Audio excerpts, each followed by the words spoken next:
Hi, hello friends. Happy to meet you all again with the video. ரெகுலராக போகிறதில்ல but போகிறப்ப கொஞ்சம் support பண்ணுங்கள். 10 வியூ 50 வியூ மேக்ஸிமம் 100 வியூஸ் தான் போகுது. பார்க்குறவங்க லைக் பண்ணுங்கள். உங்கள் வேல்யூபிள் கமெண்ட்ஸை மென்ஷன் பண்ணிங்கன்னா போஸ்ட் பண்ணிங்கன்னா ஐ கேன் நோ என்ன பண்ணலாம், எங்கே மிஸ்டேக்ஸ் நடக்குது, எதை நான் ரெக்டிஃபை பண்ணலான்ட்டு. ஃபைன். இன்னைக்கு டிமாண்டி காலனி 2 ரெண்டு மூணு படம் ரிலீஸ் ஆயிருந்துச்சு. தங்காளன், டிமாண்டி காலனி 2 கூட நிறைய படம், கீர்த்தி சுரேஷ் நடிச்ச ஒரு படம் கூட. But I preferred Demonte colony 2. ஏன்னா அந்த ஃபர்ஸ்ட் பாகத்தை வந்து நான் தேட்டரில் மிஸ் பண்ணிட்டேன். அதனால அதை நான் பார்க்கணும் அப்படின்றத மைண்ட் செட் இருந்துச்சு. ஃபைனலி சீன் அஜய் ஞானமுத்து கோப்ரா ஒரு மிகப்பெரிய டிசாஸ்டர். அதுக்கப்புறம் அவர் வந்திருக்காரு. எப்படி இருந்துச்சு டிமாண்டி காலனி? இமைக்கா நொடிகள் அந்த மாதிரி இருக்கா, இல்லை கோப்ரா மாதிரி இருக்கா அப்படின்னு பார்த்தீங்கன்னா கண்டிப்பாக வந்து டிமாண்டி காலனி அளவுக்கு பெஸ்ட்டாக தான் இருந்திருக்கு. சரி, இதில் யாரெல்லாம் காஸ்ட் அண்ட் க்ரூஸ் பார்த்தீங்கன்னா ஆஸ் யூஷுவல் அருள்நிதி செத்துட்டாரே, இதில் எப்படி வந்தாருன்னு நீங்கள் கேட்கலாம். பட் அருள்நிதி இருக்காரு. அருள்நிதி, பிரியா பவானி சங்கர், அருண் பாண்டியன் இருக்காரு. அப்புறம் மீனாட்சி கோவிந்தராஜன் கோப்ரா நடிச்சிருந்தாங்க இல்லையா, அவங்களும் இருக்காங்க. ஸோ முத்துக்குமார், நிறைய பெரிய காஸ்ட் அண்ட் க்ரூ இருக்கு. இதில் நல்லா பண்ணியிருக்காங்க. இப்போ அது சிங்கம் 1லேருந்து சிங்கம் 2 வர்றப்ப சிங்கம் 1ல கல்யாணம் ஆயிருக்கும், 2ல வந்து கல்யாணம் ஆகலைன்ற மாதிரி ஆரம்பிப்பாங்க. பட் இங்கே அப்படி இல்லை. அந்த அருள்நிதியும் இந்த அருள்நிதியும் ட்வின்ஸ்.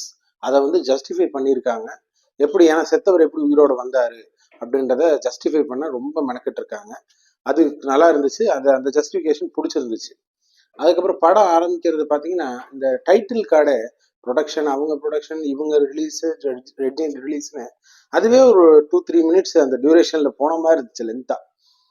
அதுக்கப்புறம் பார்த்தீங்கன்னா ரொம்ப அது வந்து ஒரு ரூம்குள்ளே நடந்தாலும் அதோட த்ரில் ஃபேக்டர் நான் டிவியில் இப்போ போட்டால் கூட பயப்படுவேன் அந்த படம் பார்த்தா. அது மாதிரி எதிர்பார்த்தேன். பட் அந்த அளவுக்கு இல்லை. மியூசிக் பேக்ரவுண்ட் ஸ்கோர் சாம் சிஎஸ் நல்லா பண்ணியிருந்தாலுமே ரொம்ப த்ரில் ஃபேக்டர் இல்லையோ, அந்த ஹாரர் ஃபீல் இல்லை, அந்த த்ரில் எலமெண்ட் இல்லை, மிஸ் ஆன மாதிரி எனக்கு ஃபீல் ஆச்சு. It's my opinion. ரைட். ஓவராலாக படம் பார்த்தீங்கன்னா ஜஸ்டிஃபை பண்ணியிருக்கு.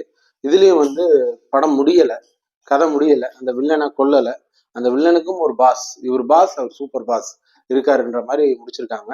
அடுத்து பார்ட் 3க்கு லீட் பண்ணுறாங்க. 2 கேரக்டர் ஆக்சுவலாக அருள்நிதியோடது.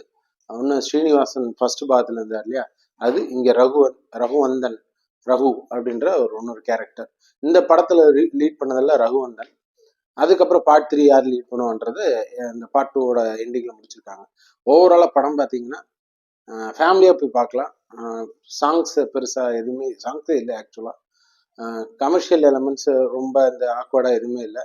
நோ 18+ டைலாக்ஸ் எதுவுமே இல்லை. நீட்டாக ஒரு படம் பார்க்கணும், என்ஜாய் பண்ணணும், ஃபேமிலியோட பார்க்கலாம். கொஞ்சம் லைட்டான சீன்ஸ் வந்து பயப்படுவாங்க, வீட்டில் என்ஜாய் பண்ணுவாங்கன்னா கண்டிப்பாக இந்த படம் பார்க்கக்கூடிய படம். நல்ல ஒரு பார்ட் 1க்கும் பார்ட் 3க்கும் ஏதோ பெருசாக எடுக்க போகிறாங்க. அந்த பார்ட் 2 அந்த பிரிட்ஜை வந்து ஃபுல்ஃபில் பண்ண மாதிரி இருந்துச்சு.